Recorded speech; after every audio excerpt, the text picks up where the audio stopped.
Welcome to our deep dive on debt in America. You gave us some fascinating material on this topic, Yeah. including an interview with financial expert Dave Ramsey. Oh, yeah, Dave Ramsey. He's great. We're going to be unpacking his insights on personal debt, Okay. how it affects us as a society, and even touch upon the national debt. Sounds good. So get ready for some surprising facts and hopefully a new perspective on owing money. Yeah, I think people are really going to get a lot out of this. He's got some interesting ideas. Absolutely. So let's just jump right into it. Okay. Let's start with something that I think a lot of people struggle with, and that's credit card debt. Right. Ramsey says the average American has a whopping $37,000 in credit card debt, Wow. with interest rates between 18 and 28%. That's a lot of interest. It is. And, when you think about those high interest rates, it means big profits for banks. Right. The banks are making a lot of money. And Ramsey argues that banks are better at selling debt than consumers are at resisting it. Yeah. They really have mastered the art of making debt seem appealing, It's like they're pushing a product that's designed to keep you hooked. Yeah. Which is why Ramsey compares credit card debt to a drug habit. Oh, wow. That's a strong comparison. It is, but Yeah. it's very true when you look at it from his perspective. Yeah, I can see that. And what's worse is that they often sell it under the guise of building credit. Right. Build your credit. Many people believe that they need a credit card to have a good credit score. Oh, yeah, for sure. That's a common belief. But Ramsey completely debunks that myth. Oh, really?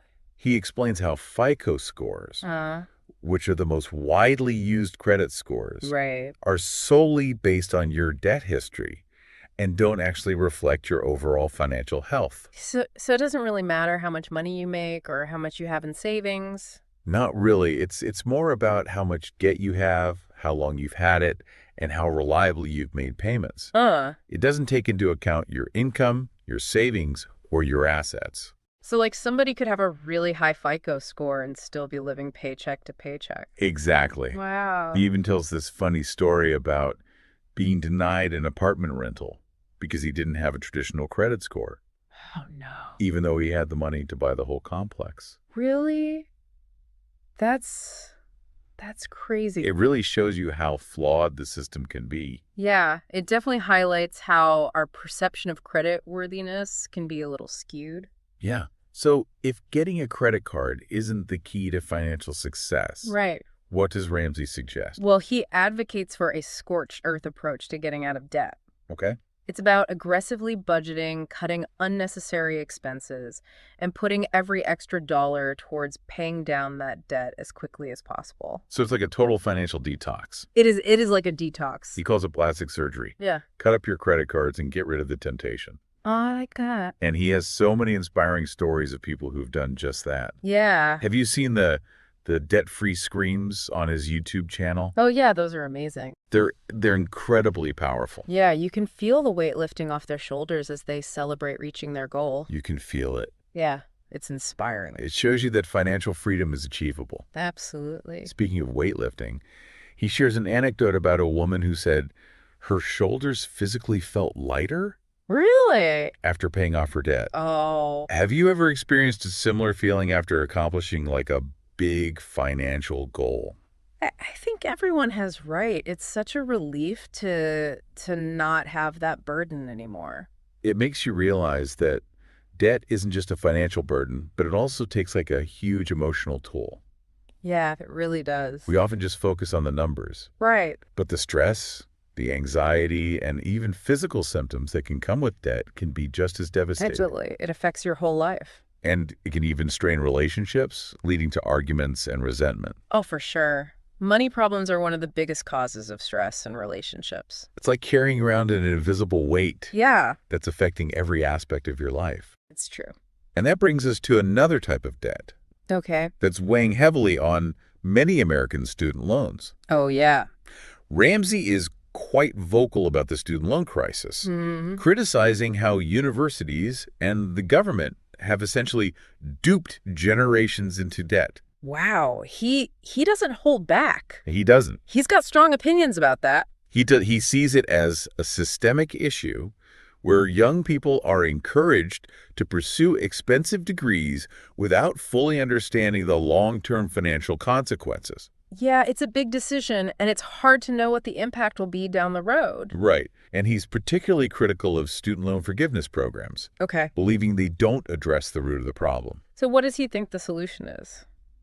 Instead of simply wiping away debt, he believes we need to focus on making education more affordable and teaching young people how to make responsible financial decisions. So like financial literacy. Exactly. Yeah, that makes sense. He even shares his own personal experience with student loans. Oh, wow. So this issue clearly hits close to home for him. Yeah, it sounds like he's speaking from experience. It definitely adds another layer of depth to his perspective, showing that he's been there and understands the challenges firsthand. It adds weight to his arguments. Exactly. For sure. So we've talked about personal debt like credit cards and student loans. Yeah. But let's zoom out a bit. What about the national debt? Okay. Does Ramsey see it as a problem in the same way he sees personal debt? Well, he's certainly concerned about the growing national debt, but what's interesting is that he recognizes the complexity of the issue. Okay. He even mentions that a friend of his, a world-renowned economist, doesn't believe it's a major problem yet. So even the experts don't always agree on how urgent the situation is. Exactly. Okay. It's not as black and white as some people might think. Which makes it even more important to understand how it works, right? Yeah, for sure. So what exactly is deficit spending? Okay. And how does it affect the economy? Deficit spending is when the government spends more money than it takes in through taxes and other revenue. And then they borrow money to cover the difference, which adds to the national debt. So it's kind of like using a credit card for the country. Yeah, you could say that. And like with a personal credit card, if the debt keeps growing and isn't managed responsibly, it can lead to problems down the line. Oh, definitely. Like what? Well, a large national debt can lead to inflation, which means that your money buys less over time. Okay. It can also make it more expensive for the government to borrow money in the future. I see. Because lenders will demand higher interest rates. And I imagine a large national debt could also limit the government's ability to invest in important programs. Yeah. Or respond effectively to emergencies. Right, it ties their hands. So it sounds like the national debt, while maybe not an immediate crisis, is definitely something that we need to keep an eye on. Absolutely. It's a complex issue with no easy solutions. But understanding how it works is crucial for making informed decisions about our economic future. For sure. And that's a great place to stop for now. And when we come back, we'll look at what Ramsey has to say about the upcoming election and how that might impact the economy. Okay, sounds good. And it's interesting how Ramsey connects this national debt back to our personal choices. Okay. He suggests that our cultural inability to delay gratification contributes to both personal and national debt. So you're saying our desire for instant gratification is impacting the whole country? He argues that as a society, we've kind of lost the ability to say no. We want everything now, and we're willing to go into debt to get it. Right. Whether it's the latest gadget or a government program that promises those immediate benefits. He calls it the entitlement mentality, right? Exactly. This idea that we deserve everything without having to wait or work for it. Exactly. And that mindset, when you multiply that across millions of people, it can have a big impact on the economy. It's like a domino effect. Right. Individual choices sort of ripple outward, and they influence the larger system. And this brings us to another point that he makes about the upcoming election. Okay. He argues that the ambiguity surrounding economic policy can actually be more damaging than the policies themselves. So it's not just about what policies are implemented, right, but the clarity and predictability of those policies. Exactly. He uses the example of Donald Trump, saying that even if you disagreed with his policies, at least you knew what to expect. Okay. There was a certain level of predictability there that allowed businesses and individuals to plan accordingly. Okay. But he contrasts that with Kamala Harris suggesting that her economic plan lacks that same level of clarity. Right. And that could lead to a lot of uncertainty in the market. So even if a policy is well-intentioned, if it's not clearly communicated, it can backfire. Precisely. Predictability is key, even if the predicted outcome isn't ideal. It allows for planning adaptation, a sense of stability. Right. all of which are crucial for a healthy economy. It's so fascinating how he connects personal financial habits to national economic trends. Yeah. He seems to be saying that our individual choices, when multiplied across millions of people, have a ripple effect on the whole country. He believes that financial literacy and personal responsibility are crucial not just for individual well-being, but for the collective good. So like that old saying, a rising tide lifts all boats. Exactly. If individuals are making smart financial decisions, it contributes to a stronger economy as a whole. But conversely, if people are struggling with debt and unable to invest in their future, Yeah. it can drag down the economy. It's almost like we're all interconnected financially speaking. We are. Okay, so let's shift gears a bit and talk about what it actually looks and feels like to be debt-free. Okay. We've talked about the negative aspects of debt, but what about the flip side? Yeah. What does that freedom look like in practice? People often describe it as a feeling of liberation, Okay. like a weight has been lifted off their shoulders. They talk about being able to breathe easier, sleep better, experience a newfound sense of peace and clarity. It's like they escaped a prison they didn't even know they were in.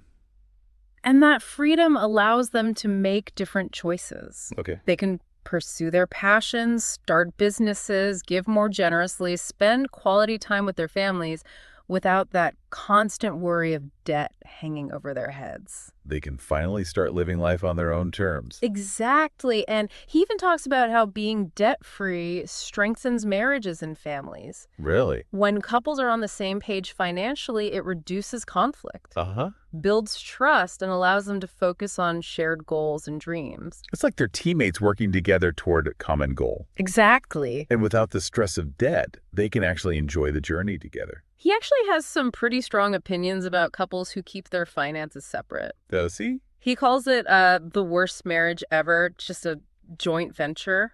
He doesn't hold back. No, he doesn't. But I understand his point. Financial unity can bring a couple closer together. Yeah. And help them build a more secure future. It's about creating a shared vision for your life together, both financially and emotionally. And that brings us back to his emphasis on the power of choice. Right. He believes that we all have the power to choose a different path, break free from that cycle of debt, and create a life of abundance and purpose. He doesn't believe our financial destinies are predetermined. Right. We have the ability to make choices today that will shape our financial futures. And it all starts with shifting our mindsets from short-term gratification to long-term goals. Exactly. It's about delaying pleasure today to reap greater rewards tomorrow. It's like planting a seed and nurturing it over time. Right. Requires patience, discipline, and a belief in the power of compound growth. But even small changes can make a big difference over time. Absolutely. He encourages people to start where they are, make one positive change today, and build momentum from there. He believes consistency is key. Yes. It's not about making drastic changes overnight, Right. but making sustainable choices that you can stick with over the long haul. It's about creating a lifestyle that aligns with your values and your goals rather than being driven by external pressures or fleeting desires. It's about taking control of your finances in your life. Yeah. Rather than letting your circumstances dictate your choices. Yeah, he even suggests taking a gazelle intensity approach to debt repayment. Gazelle intensity, what is that?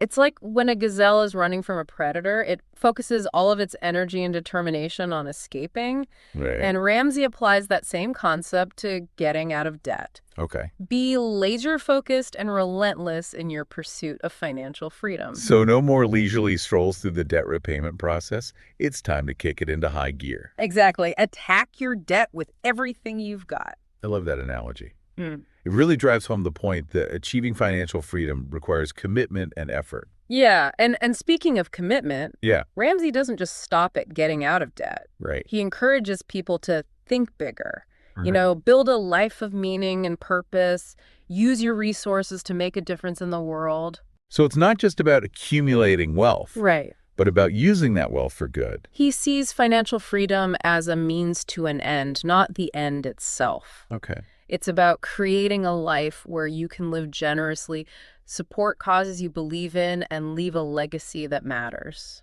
So it's about aligning your finances with your values Yeah. and living a life of purpose and intention.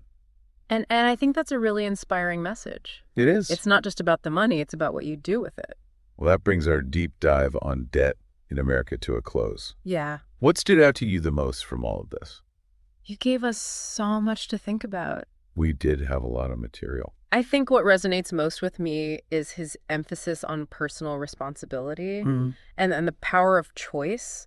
You know, he reminds us that we're not victims of our circumstances. Right. We have the ability to shape our own financial futures. He challenges us to become the architects of our own financial lives. Yeah. And I think that's a powerful message we can all take away from this. One last thing to ponder. Ramsey argues that true wealth building isn't about finding some magical investment scheme. Right. It's about the daily choices we make. How might shifting your focus from short-term pleasure to long-term goals change your financial trajectory? That's something to think about. That is something to chew on until our next deep dive.